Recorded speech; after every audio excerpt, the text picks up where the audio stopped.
Hey everybody, this is Damer and welcome to Diablo 3. I wanted to show you guys this game that I'm sure you've seen already because a lot of stuff has changed in Diablo 3 and all of it for the better in my opinion. They've made a lot of changes that have really compensated for the biggest problem with Diablo 3 at launch, which was the auction house. Even Jay Wilson admitted that the auction house, maybe even the gold auction house, was probably the biggest mistake that they made during development. You really felt like you had to play the auction house more than you actually played the game itself. So they made some significant improvements, at least in my opinion, in regards to that. One of those changes is Paragon level. You'll see that I have an experience bar on my screen again, something that I shouldn't have as I'm max level. And so basically, what they did is they added another 100 levels that you can level during the game. And those 100 levels, each level adds a new or a bit of a bonus to Magic Find, Gold Find, as well as a little bit of an increase in your base stats, your intelligence, dexterity, that sort of thing.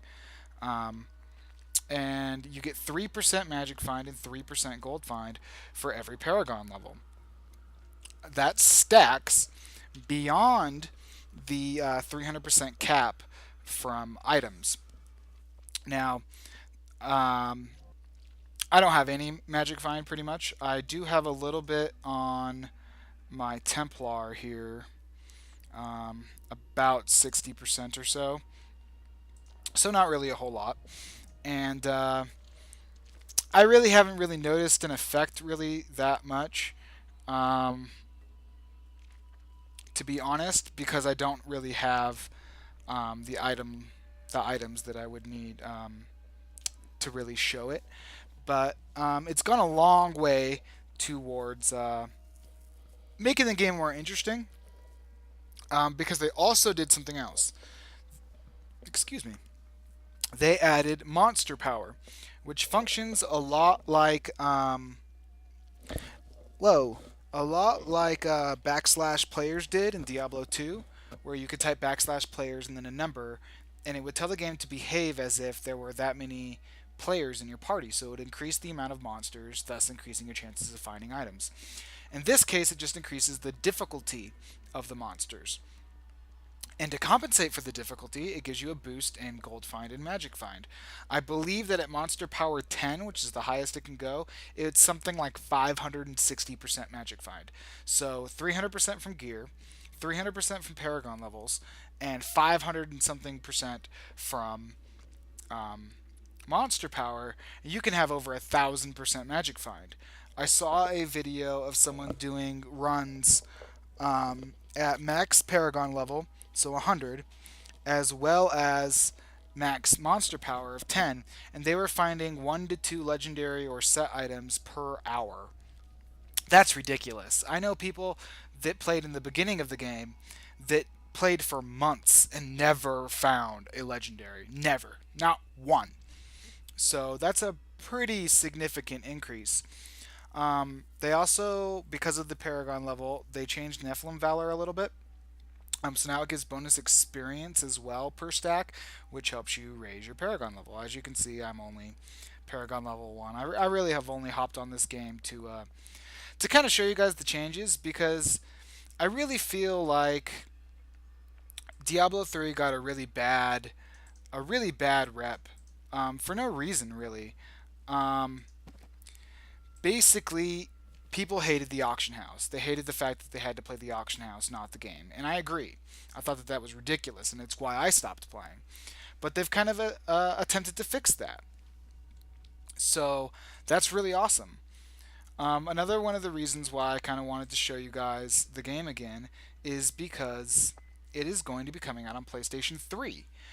It's going to bring a whole new genre of players to not only the action RPG genre, because there aren't really all that many out on the console. I honestly can't think of one. I'm sure there are. I just haven't really experienced any of them.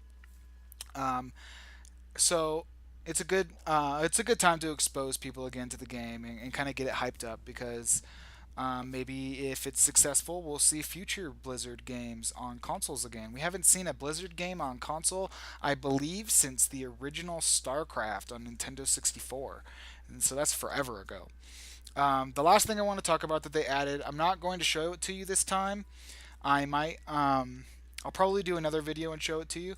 But this NPC right here is PvP.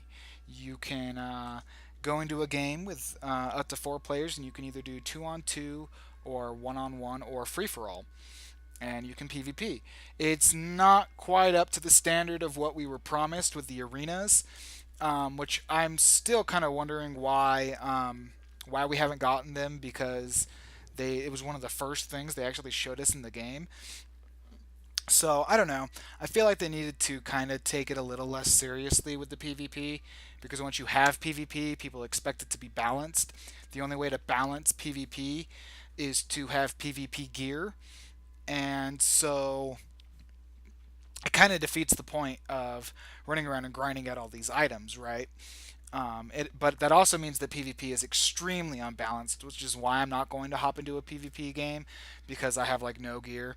If you take a look here at my DPS, that is 49k buffed, which is pretty ridiculously low. I was looking at the forums and people are up to like 600% now or 600,000 DPS now, which is pretty intense. So they've made a few other changes. They also increased the drop rate of legendary and set items by 50%, as well as a bunch of changes to the monster affixes on the champion and rare monster spawns. They seem a lot easier to deal with.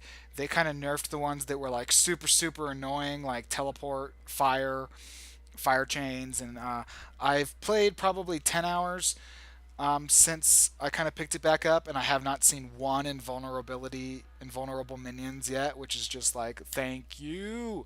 Probably the most annoying monster affix in any action RPG ever. So I'm glad I at least haven't seen it yet. I used to see one pretty much anytime I would go for a run. So yeah, guys, that's Diablo 3. That's the changes. If you guys want to see the full changes, you guys can head over to battle.net and check out the patch notes. Some kind of interesting stuff. I mean, one thing that I did notice on the forums is that a lot more stuff is viable now. There is a oh god, what was the ability called? Um, Energy Twister. There are people using Energy Twister now. People never used Energy Twister, and no longer was I didn't see a single Blizzard Poison Hydra build, which makes me think they nerfed Poison Hydra. But I did see some lightning based builds where you would go with the Lightning Hydra. I think it was Shock Armor and Electrocute with the paralysis excuse me, the paralysis passive, which they also buffed. I think it was like 2% or 3% before. Now it's 8%. So that's pretty awesome. They have been nerfing the super overpowered things like critical mass has been nerfed. I think they nerfed that before I stopped playing though. But I mean, as you can see, I just had a super easy time of that. I popped Archon for the lulz. I didn't really need to teleport. I don't think I even had my magic weapon on, and I'm using Glass Cannon Temporal Flux, which they buffed. It was 30%, I believe, and now it is 60%. And then Evocation, which is just nice all around because of the diamond skin, which I also didn't really need. So yeah, guys, that's kind of Diablo 3 in a nutshell. I will probably do another video and show you guys PvP. It just seems kind of like a lol fest though, where it's if you have equally geared friends that you can play with, it's probably really fun. Um, but it's not balanced at all in any way, shape, or form. So, yeah, guys, that's the video. If you liked it, like, subscribe.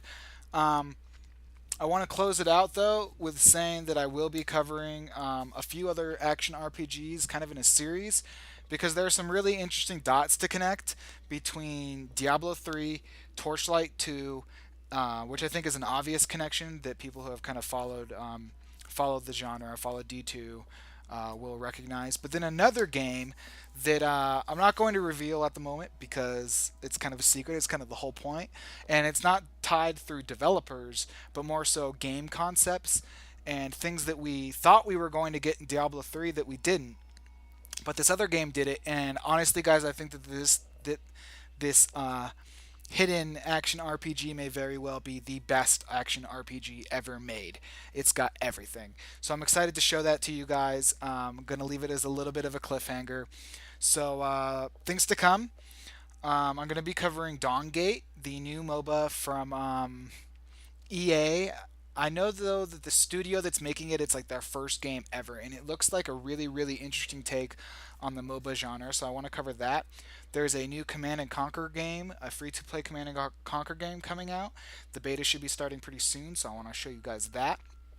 Um, I'll be doing a Torchlight 2 video. I'm going to do two of them. I want to kind of talk about how it relates to Diablo and Diablo 2, and then kind of show off the base game. And then I really want to dive into the mods because you can mod Torchlight 2, and I'm sure there are some crazy things out there that that you can do with the game now and ways you can extend the playability of it. So I'm looking forward to that.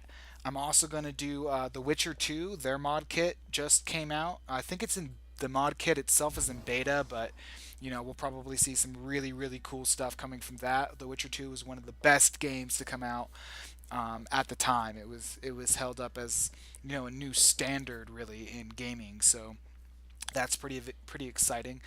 Um, yeah, so subscribe. We're gonna have a lot of content coming up, and I'm really excited to share some of this stuff with you guys. So I will check you guys next time.